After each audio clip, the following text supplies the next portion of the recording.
no one anything. Owe no one anything. So ingako kulesikhathi nje esikuso kuhle ukuthi omunye nomunye ulwe, you know, to use your hands, you know, sebenze ngezandla zakho, so that you don't always borrow or depend on others, because uzoyenza ithembiso ukuthi I will pay you, but deep down you know ukuthi engeke ngikhona lento, uyabona. So and indlela okuphuma even ku system ekhona, I system yalomhlaba iyayithanda lento ukuthi kubolekwane. I system yalomhlaba iyayithanda kakhulu lento ukubolekisana. Yingakho isikhathi esiningi uma ubheka indlela okuranwa ngayo ama business, abantu ama-business amaningi abanaki ukukunikeza i-price yento, bafuna ukukutshela ukuthi ungabhatala how much per month for how long, uyabo. So uzobhatala how much for how long, bakuphushela lapho, kodwa abanaki ukuthi abakutsheli kakhulu indaba yani ye price ya lento, because upushelwe ikweletini kahle upushelwe ukuthi ukwelede. NoJesu ukhulume lento wathi okweledayo uyisigqila salo amkweledayo, so kusho ukuthi upushelwe ebugqileni, uyabona. So ngamanye amazwi indaba le, this concept uJesu ayifakayo manje, this teaching ithi ungagqilazi umuntu, ungabi nomuntu olwela ukuthi abe sigqila sakho, ngoba once wakukweleta waphila ekukweleta, then usofanele anikezwe ama terms and conditions, you know. Khona into ebhlungu engake ngayibona ngomuntu ekweleta umashonisa, kwakunzima kakhulu. So wawuyibona i-treatment kamashonisa ukuthi ikhohliwe nokuthi lo muntu under generally deserves irrespect, kodwa ngenxa ukuthi uyamkweleta, so ke i-treatment yakhona beyinokungamhloniphi okukhulu, uyabona. So uyabona to nayi lento esifundiswayo ukuthi uma ukweleta umuntu uba isigqila sakhe. So uJesu umelana nento ukuthi sibe nabantu esibagqilazayo, you know, baphilele thina. Yingakho ngokwe teaching umthetho uNkulunkulu abanika wona Israel ukuthi uma umuntu ebolekile something, isikwelete sakhe will last for 6 years. For 6 years isikwelete sakhe is valid for 6 years. Uma kungafika unyaka ka7, which is jubilee, futhi lo nyaka loyo i-jubilee is not depending on the date esikweleto. I-jubilee is the 7th year from la ku count wakhona ku1, from it's 1 to 7. So uma umuntu angathatha isikweleto ngonyaka wesithathu, once kwafika i-jubilee, isikweleto sakhe siyacancel. Uma ngabe uthathe ngonyaka wokuqala uzorana 6 years abe released, but if uthathe phakathi kweminyaka sekusondelelo nyaka ka7, uma ngabe ijubilee ifike eqala ingakapheli 6 years, so uyakhululwa lo muntu esikweletini sakhe. Ngamanye amazwi ijubilee kade kungunyaka uNkulunkulu awubekile ukuthi akwazi ukubafundisa le principle yokuthi usithethelela amacala ethu njoba nathi siyabathethelela abanamacala kithi, uyayizwa. So wayifaka kube into epracticewayo ukuthi uma umuntu eze kuwe waboleka anything, wamboleka, but leso sikweleto ngeke silaste forever, ngeke silaste as long as aphila lo, noma engaboshwa lo muntu. Uma ngabe kuphela 6 years ufanele akhishwe ejele, ngoba isikweleto asikwazi kuba ngaphezulu kwe6 years isigwebo sakhe, noma ekuthiwa kufike lo nyaka wejubilee ingakapheli 6 years, kwafika unyaka wejubilee. Unyaka wejubilee nje unyaka wokukhululwa kwabo bonke abantu ababoshiwe. So ke asikho isigwebo besidlula 6 years. Uyayibona into enjalo. So why? Because ubefaka lesifundo sokuthi forgive us our debts as we forgive others. So kuthiwa ke no one anything except to love one another, for he who loves another has fulfilled the law. For the commandment, you shall not commit adultery, you shall not murder, you shall not steal, you shall not bear false witness, you shall not covet. If there's any other commandment, are all summed up in this saying, namely, you shall love your neighbor as yourself. Love does no harm to a neighbor. Love does no harm to a neighbor. Therefore, love is the fulfillment of the law. So kushuthi ke uma nje kukhulunywa ngale ndaba abazalwane, forgive us our debts as we forgive others. Ngiyacabanga ukuthi so uyabona ukuthi it's more than lokhu ebesijwayele ukubuka ukuthi nje ikhuluma ngesono kuphela, ikhuluma ama offenses nje lawo umuntu ungihlebile umuntu wenzeni, but umntshontshelele whatever. No, kukhulunywa nje ngesikweletu like that kwangempela. That is why mhlawumbe singavala ngale elapha kuMatthew chapter 7, mhlawumbe sivale ngayo le elapha kuMatthew chapter 7 ukuthi ke kuthiwa judge not that you may not be judged, that you be not judged, right? For with the judgment that you judge, you will be judged, and with the measure that you use, it will be measured back to you, right? Why do you look at the speck in your brother's eye, but you do not consider the plank in your own eye? Or how can you say to your brother, let me remove the speck from your eye, let me remove a speck from your eye, and look, a plank is in your own eye?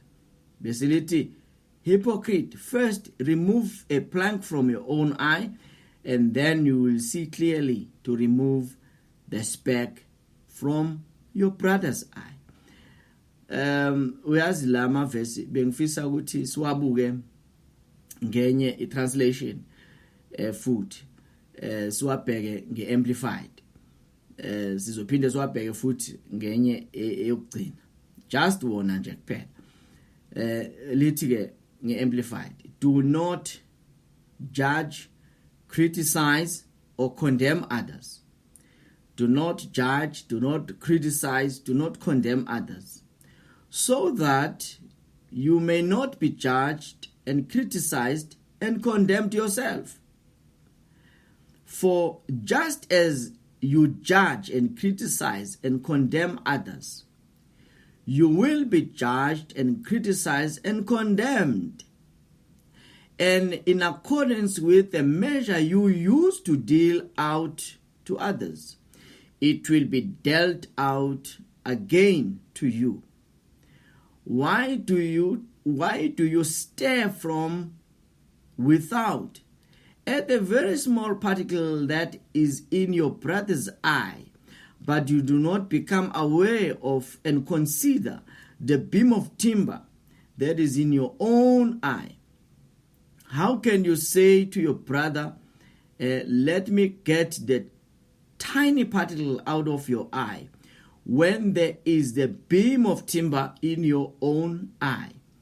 You hypocrite, first get the beam of timber out of your eye, then you will see clearly to take the tiny particle of your brother's eye. Yabona?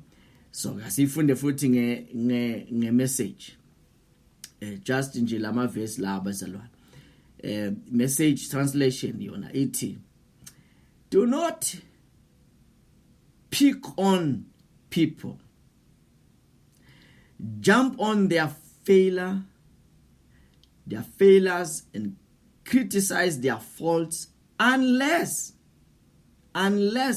of course you want the same treatment. Do not pick on people jump on their failures, criticize their failures and faults, and unless, of course, you want the same treatment.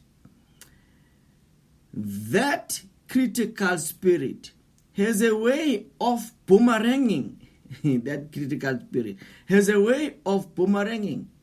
It's easy to see a smudge on your neighbor's face and be oblivious to the ugly snare on your own. Do not have a nerve to say, let me wash your face for you. When your own face is distorted by contempt. It's this whole traveling roadshow mentality all over again, playing a holier than thou part instead of just living your own part. Hey, wipe that ugly sneer off your face, your own face, and you might be fit. You might be fit to offer a washcloth to your neighbor. Yeah. So ke si conclude ngale ndaba le bazalwane ukuthi ke uJesu njengoba ethi forgive our debts. So it's a prayer item. Forgive our debts as we forgive others. So if we forgive, then we won't judge anyone. Because kaningi uyabona nje kujwayelekile kakhulu manje. Everybody has got something to say about someone. Yabo. So kulula ukuthola abantu bejudge abanye, be criticize abanye, be condemn abanye, and ziyenzeka even online, yabo. Mo social media uyabona ke sometimes uthola even abantu abancane abantwana be criticize be condemn abantu abadala. Uyabona ukuthi ke sekuhambe ngisho respect, uyabona. So ke isikhathi esikuso nje wonke umuntu uba na something to say nga someone else, uyabona. So kuba ngathi umuntu ucuphile ukuthi ya uzoyenza something. So manje ke sifunda lokho ukuthi ke in order for us not to judge, we must just forgive. Yabo. So if we don't forgive, we judge, we criticize, we condemn. So ke and kaningi njoba ke kuthiwa la if you do that, ngithanda le ngendlela ebekwe ngayo ku message ukuthi kuthiwa that critical spirit has a way of boomeranging. Kushuthi lento that critical spirit uma umuntu ayenza, it comes back to him lo yenzile. Yabo umuntu uma ethanda ukujudge abanye abantu, keep it judgment, uyabona, uthanda ukukondema abanye abantu, uthanda criticize abanye abantu njalo nje na entweni yomuntu, empilweni yomuntu ushesha kwazi ukubona wrong, uyabona. Right angahlala ngamboni kodwa wrong yena uzombona, noma into yinhle uzomzwathi kodwa, uyabona. So kuthiwa that is a critical spirit. Manje ke kuthiwa ke njobenza lokho akaboni ukuthi la kuye kuneplan elikhulu elila kuye. Kusho ukuthi ngamanye amazwi kujwayelekile ukuthi umuntu uma ngabe ekhomba kakhulu amaphutha wabanye abantu, lezi zinto ayikhomba usuke zikhona kuye, ingakho kuyaye kuthiwe uma lo muntu ukhomba ngawo le eminye emithathu isuke ibheke ngakuwe, uyabona. So ke akwenzeke ukuthi umuntu ahlushwe yinto, criticize into yomunye umuntu ekuye kanti yena leyo nto ayikho kuye, uyabona.